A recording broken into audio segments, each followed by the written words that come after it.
നമുക്കെങ്ങനെ സിമ്പിളായിട്ടൊരു would design വരയ്ക്കാം, കൂടുതൽ ഏരിയ ഒരു ദിവസം വരയ്ക്കാം, അതൊക്കെയാണ് ഇന്നത്തെ വീഡിയോയിൽ നമ്മൾ നോക്കുന്നത്. അപ്പോൾ ആദ്യമായിട്ട് വരയ്ക്കുന്ന ആളുകൾ അറിഞ്ഞിരിക്കേണ്ട ഒരു കാര്യമാണ്, ഒരു ദിവസം രാത്രി വീഡിയോ കണ്ടിട്ട് പിറ്റേ ദിവസം നമുക്ക് പോയിട്ട് ഡിസൈൻ വരയ്ക്കാൻ പറ്റും എന്ന് വിചാരിച്ചാൽ ചിലപ്പോൾ പറ്റിയെന്ന് വരില്ല. പലരും വിളിച്ച് നമ്മളോട് പറയണം ഞാൻ ചെയ്ത് നോക്കി എനിക്ക് പറ്റുന്നില്ല എന്ന്. നമ്മളിപ്പോൾ ഒരു നീന്താൻ പഠിക്കുകയാണെങ്കിലും സൈക്കിൾ ചവിട്ടാൻ പഠിക്കുകയാണെങ്കിലൊക്കെ അങ്ങനെ തന്നെയാണ്, എക്സ്പീരിയൻസ് ആണ് മെയിനായിട്ട് ആവശ്യം. അപ്പോൾ നമ്മളത് ഡെയിലി ചെയ്യുമ്പോൾ നമുക്ക് പുതിയ ഐഡിയകൾ കിട്ടും, നമ്മുടെ മനസ്സിൽ ആ ഡിസൈൻ വരും. അല്ലാതെ ഒരു ദിവസം ചെയ്തു പിന്നെ ഒരു വർഷം ചെയ്യാതിരുന്നിട്ട് പിന്നെ ഒരു ദിവസം ചെയ്യുമ്പോൾ നമ്മുടെ മനസ്സിൽ ആ ഡിസൈൻ ഉണ്ടാവില്ല. അപ്പോൾ അത് കിട്ടുമ്പോൾ മാത്രമാണ് നമുക്കിത് വരയ്ക്കാനായിട്ട് പറ്റുക. അപ്പോൾ കോമൺ ആയിട്ട് തേക്കിൽ കാണുന്ന ഒരു ഡിസൈനാണ് ഈ ഒരു രീതിയിൽ റാ പോലെ നിൽക്കുന്ന ഡിസൈൻ.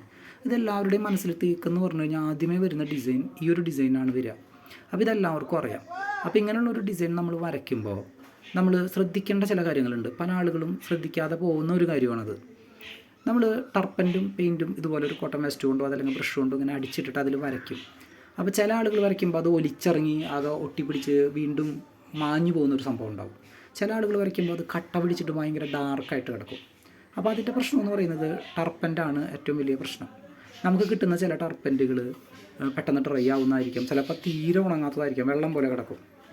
അപ്പോൾ അതൊക്കെ ഈ ഒരു വർക്കിനെ ബാധിക്കുന്ന പ്രശ്നങ്ങളാണ്. അപ്പോൾ അതിനനുസരിച്ച് നമ്മൾ അതിനെ എങ്ങനെ വരയ്ക്കുക എന്നുള്ളത് നമ്മൾ സ്വയം കണ്ടെത്തണം. അല്ലാതെ ഇപ്പോൾ ഒരാൾ പറയണം ടർപ്പൻ്റ് വെച്ച് വരച്ചോ, അതല്ലെങ്കിൽ ഒരാൾ പറയണം ടിന്നർ ഉപയോഗിച്ച് വരച്ചോ, അതല്ലെങ്കിൽ സ്റ്റെയിനർ ഉപയോഗിച്ച് വരച്ചോ എന്ന് പറഞ്ഞാൽ അത് ചെയ്യണമെന്നുണ്ടെങ്കിൽ നമുക്കതുമായിട്ടൊരു ബന്ധം വരണം. അതിന് നമ്മളത് ഉപയോഗിച്ച് ചെയ്തുകൊണ്ടേയിരിക്കണം. അപ്പോൾ മാത്രമാണ് നമുക്ക് ഓരോ മെറ്റീരിയൽസ് മാറി കിട്ടുമ്പോൾ ചെയ്യാൻ പറ്റുള്ളൂ. അതല്ലെങ്കിൽ ചിലപ്പോൾ നമ്മൾ ചില സൈറ്റിലൊക്കെ ചെന്നാൽ കുടുങ്ങിപ്പോവും. ഇപ്പോൾ ഈ ഒരു സൈറ്റിൽ തന്നെ നമുക്ക് കിട്ടിയിരിക്കുന്ന ടർപ്പൻ്റ് Q7 എന്ന് പറയുന്ന കമ്പനിയുടെ ടർപ്പൻ്റാണ്. ഇതുകൊണ്ട് വരയ്ക്കുക എന്ന് പറഞ്ഞാൽ പെട്ടെന്ന് തന്നെ ഡ്രൈ ആവും അത്. അപ്പം അതിനനുസരിച്ച് നമ്മൾ ഫാസ്റ്റായിട്ട് വരച്ച് പോകുമ്പോൾ നമ്മുടെ വർക്ക് മൂവ്മെൻറ്റ് കിട്ടും. അതുപോലെ തന്നെ എല്ലായിടത്തും കളറ് കയറണം. അപ്പോൾ അതിന് വേണ്ടിയിട്ടുള്ള രീതിയിൽ നമ്മൾ ചെയ്യുമ്പോൾ നമ്മൾ ഈ ഒരു വരയ്ക്കുന്ന സ്ഥലത്ത് ആ ഡ്രൈ ആവുന്നതിന് മുന്നേ തന്നെ വരച്ച് വേഗം അവസാനിപ്പിക്കണം. കുറേ നേരം ഇരുന്ന് വരയ്ക്കാൻ നോക്കി കഴിഞ്ഞാൽ അത് കട്ട പിടിച്ചിട്ട് പിന്നീട് വരയ്ക്കുന്നതൊക്കെ ഡാർക്കായിട്ടാണ് വരിക. അതല്ലെങ്കിൽ കൂടുതലായിട്ട് ഇങ്ങനെ ലൈൻസ് പോലെ നമ്മൾ ഒറ്റ ബ്രഷ് കൊണ്ടൊക്കെ ഇങ്ങനെ വരയ്ക്കേണ്ടതായിട്ട് വരും. അപ്പോൾ അതൊക്കെ ഒഴിവാക്കിയിട്ട് നമുക്ക് പെട്ടെന്ന് വർക്ക് ചെയ്ത് തീർക്കുകയും ചെയ്യാം. എന്നാൽ ഒരു വുഡിൻ്റെ കളർ എല്ലാ ഭാഗത്തും കയറി കിടക്കുകയും ചെയ്യും. പിന്നെ നമുക്ക് സ്റ്റെയിൻ ചെയ്യണം എന്നുണ്ടെങ്കിൽ സീലറിലോ അതല്ലെങ്കിൽ ക്ലിയറിലോ കുറച്ച് വാൾനട്ട്, റെഡ് ബ്രൗൺ, അങ്ങനെ പല കമ്പനികളുടെയും പല കളറുകളുണ്ട്.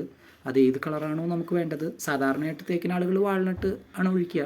ചിലർ ബ്ലാക്ക് ചേർക്കും, ചിലർ റെഡ് ചേർക്കും, ചിലർ ടീക്ക്, യെല്ലോ. അത് ഓരോ മരത്തിനും അനുസരിച്ച് പല സ്ഥലത്തും പല കളറായിരിക്കും മരങ്ങൾക്ക് ഉണ്ടാവുക. അപ്പോൾ ആ ഒരു കളറുകൾ ചിലർ സീലറിലോ ക്ലിയറിലോ ഒക്കെ ചേർത്ത് അടിക്കുന്നവരുണ്ട്. ഇപ്പോൾ നമ്മുടെ നാട്ടിലൊക്കെ വരയ്ക്കുമ്പോൾ എന്ന് പറഞ്ഞു കഴിഞ്ഞാൽ കൂടുതലും ആളുകൾക്ക് വർക്ക് പെട്ടെന്ന് കഴിഞ്ഞ് കിട്ടണം. അധികം ഓവർ ഡിസൈനുകളൊന്നും ആവശ്യം ഉണ്ടാവില്ല.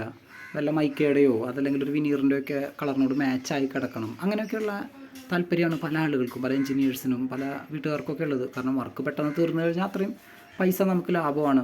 അപ്പോൾ അതിനനുസരിച്ചിട്ടുള്ള ഒരു കാണുന്ന സ്ഥലങ്ങളിലൊക്കെ ഒരു ചെറിയ ഡിസൈൻ കൊടുത്ത് ബാക്കിയൊക്കെ ലൈൻസ് ഇട്ട് അങ്ങനെയൊക്കെ കിട്ടിയാൽ മതി എന്നാണ് പലരും നമ്മുടെ അടുത്ത് പറയുക. അപ്പോൾ നമ്മൾ എപ്പോഴും ഒരു വർക്ക് ചെയ്യുമ്പോൾ നമ്മൾ കുറച്ച് ഡിസൈനും കൂടുതൽ ലൈൻസൊക്കെ ഇട്ടിട്ട് വർക്കിനെ കൂടുതൽ ഏരിയ ഒരു ദിവസങ്ങളിൽ കവർ ചെയ്ത് പോവുകയാണെങ്കിൽ നമുക്ക് കൂടുതൽ വർക്കുകൾ വരും. അങ്ങനെയാണ് നമുക്ക് ഈ ഒരു രീതിയിൽ ഇപ്പോൾ നമ്മുടെ വർക്കൊക്കെ മുന്നോട്ട് കൊണ്ടുപോകാൻ പറ്റുള്ളൂ. പണ്ടൊക്കെ എന്ന് പറഞ്ഞാൽ ചില ആളുകൾ ഒരു ദിവസം ഒരു ഡോറൊക്കെ വരുന്ന് വരയ്ക്കുക. പിന്നെ വരയ്ക്കാനുള്ള കളർ മിക്സ് ചെയ്യുക എന്ന് പറയുന്നത് അത് നമ്മുടെ ഇഷ്ടത്തിനനുസരിച്ച് നമ്മൾ കളറുകൾ മിക്സ് ചെയ്യുക എന്നുള്ളതാണ്. അല്ലാതെ മറ്റൊരാൾ ചെയ്യുന്ന കളർ ഒരിക്കലും നമുക്ക് ചിലപ്പോൾ സൂട്ടായിക്കൊള്ളണം എന്നില്ല.